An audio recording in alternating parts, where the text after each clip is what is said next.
Warning: this video contains stories that have mature content. Content including rape, murder, and body mutilation. These stories are fictional, but some are based on true events. Enter into this video at your own will. You've been warned.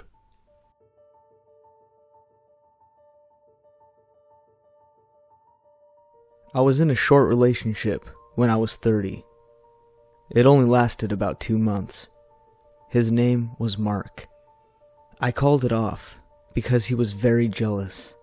He was jealous since the beginning. At first, I found it flattering and cute. When we were out in public and a guy checked me out, Mark would put his arm around me and pull me in close to him. When a guy would interact with me on Snapchat, Mark would get mad and say he better not be thinking of talking to my girl. I found it charming, like he would protect me. But then he started getting a little too jealous. My friend Tina was over one time, and she mentioned a guy that she ran into from high school that we both knew. Mark got up and started pacing back and forth. But the final red flag for me was when Mark came home from work, and I was on the phone with my dad. Mark told me to get off of the phone. I looked at him like, "Are you serious? It's my dad." So I ignored his order. Then he grabbed my phone and threw it against the wall. That night was when I ended it. A month later, I met a guy, and we started dating after some time.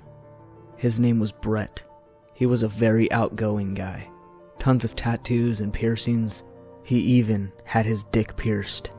To be honest, I thought that was really cool. But I wanted to be sure that he wasn't a psycho like Mark was. And thankfully, he wasn't. We dated for 6 months, and everything was fine. But one night, Brett was supposed to come over for dinner. But he never showed. This was unusual. Brett always answered my calls. I texted him a few times, but he never wrote back. This went on for 3 days. I was starting to get really worried. I called around looking for him, but no one had heard from him. Towards the end of the 3rd day, I decided to go to sleep, and if I hadn't heard from him by morning, I would file a police report. In the middle of the night, I thought I heard someone in my apartment. I got up and looked around, but it was empty. I checked my phone to see if I had received anything from Brett, but sadly I had not. So I set my phone back on the nightstand, and I went to sleep.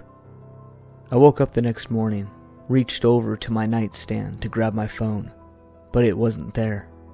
I thought maybe I set it on my bed, and it got mixed into my blankets. I pulled the comforter back, and screamed so loud and jumped out of bed. There, sitting next to me, was a severed penis with a piercing in it, and tied to the penis with a ribbon was a note that said, "Love, Mark."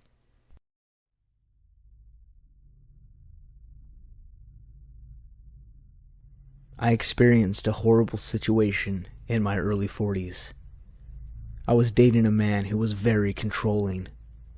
Every little thing I would do, I was doing it wrong to him. Every time I wanted to leave the house, he made me feel incredibly guilty. He always needed to know who I was talking to. He even became violent when I did not obey him. It was a nightmare, so I left him. He was very remorseful.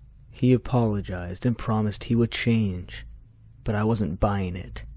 And he finally accepted it and stopped trying. A few weeks after the breakup, my ex contacted me and asked me to meet up so he could return some of my things. He offered to meet in public if I didn't feel comfortable, but I told him it was okay, and I would just meet him at his new apartment. That was the biggest mistake I would ever make. I arrived to his place, and I knocked on the door. When he opened the door, he grabbed me by the arm and pointed a gun in my face. He ordered me to quietly get into his car.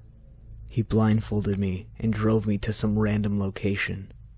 When he took off my blindfold, I was standing in front of a cabin in the woods. He pushed me into the cabin with his gun pressed against my back. He tied me up and threw me to the floor. He proceeded to rape me over and over again.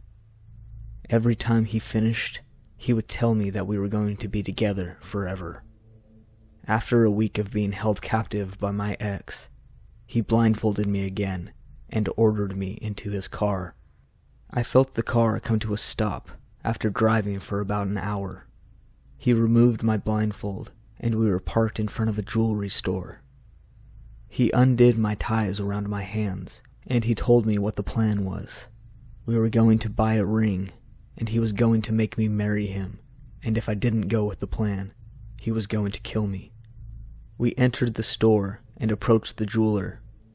My ex kept his arm around me the whole time and kept my body close to his. He had a forceful grip around my arm. The jeweler helped us look at some rings.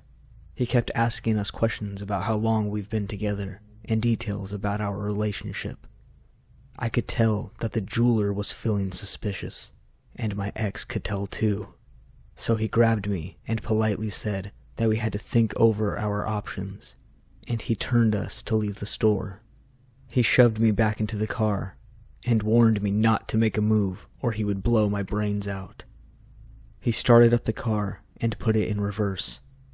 As we started to back out, a swarm of police cars blocked us in and drew their guns.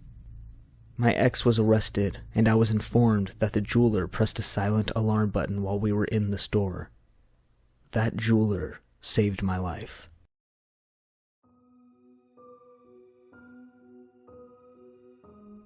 My name is Chelsea. I'm in my 40s now, but roughly 10 years ago, I had an experience that still terrifies me to this day. I had went through a weird time in my life when I had some psychotic person following me. He was everywhere I was. When I went to the store, he was there. When I went to my yoga class, he was in the same parking lot. One day, I even saw him in the lobby of my hotel job. When that happened, I told the security guard to escort the man. He escorted him and came back and said to me that the man said that I was his ex-girlfriend. I had never spoken to this man before. I've only ever seen him when he followed me. I got really worried, like maybe he was unstable or something, and I didn't know what else he would be capable of. I'm in a relationship, so I called my boyfriend and asked him if he could come stay the night at my house, just in case. Of course he agreed, and he showed up later that night. My boyfriend and I ordered some food and were watching a movie. He could tell that I was still thinking about what had happened earlier, and I was trying to move on from those feelings, but those feelings came back when my house phone rang. I picked it up. The only thing I could hear was some breathing. I slammed down the phone and started to have a panic attack, but my boyfriend was great to me. He tried to comfort me and calm me down, and it worked, and ultimately we ended up getting sexual. We moved into the bedroom and started getting really into it. He was on top of me, kissing my neck and chest. I was looking up at the ceiling and taking in all of the emotions. I closed my eyes and turned my head to the left. But when I opened my eyes, I saw something. I pushed my boyfriend off and let out a scream as I pointed to the window. In the shadows was a man hanging upside down from the roof. He was staring into my window at us. My boyfriend jumped up and put his jeans on and ran outside to find this guy, but the man was long gone. I never 100% was sure if it was the obsessed guy or not, but after that, I never saw that guy again. Maybe he moved on, or was too scared to continue harassing me, but either way, I hope no one else has to suffer from the fear like I did.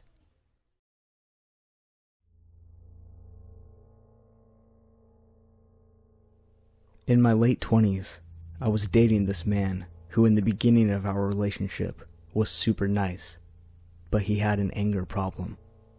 I met him at an LGBT group night. We were both single men and were really into fitness. Our first date was at the gym, lifting weights together and talking. We dated for 9 months, but I couldn't take his anger fits anymore. It seemed like whenever I offended him, something that I owned would end up getting broken. But the last straw was when he punched me. I ended our relationship after it got physical that night. It was a disgusting breakup. Things were said, very bad and mean things. Objects were thrown, and tears were cried out. I really loved him, so it was hard to end it. I told him I never wanted to hear from him again. But of course, he didn't listen. He would always text me every few days, saying things like, "Good morning, baby." He tried to be so sweet, but I had to tell him to knock it off, and then immediately it would turn to "fuck you" and "I hate you" from him. This went on for a few weeks until he finally got the hint. A month passed by, and then I was at the gym one day when I noticed that he was at the gym that I was at the same time. He came up to me and asked how I had been doing. It was nice to hear from him in a nice, controlled setting. He asked if I needed a spotter when I did my bench press.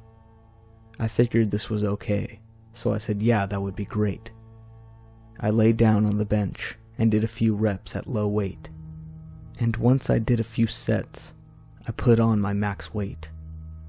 We counted together, 1, 2, 3, and then we both lifted the bar. I brought the bar down to my chest and pushed it back up with a little bit of help. I went back down and did another rep. But then I went back down and struggled to push it up. I asked him to help me, but he didn't. He looked down at me with a disgusted expression. He leaned down and whispered in my ear, "Fuck you." My arms were shaking so hard, and then they gave out. The bar fell down to my neck and started suffocating me. I felt like my neck was going to snap in half. I tried to scream for help, but my throat was smashed shut. My ex just stared at me as my eyes began to bulge from my sockets.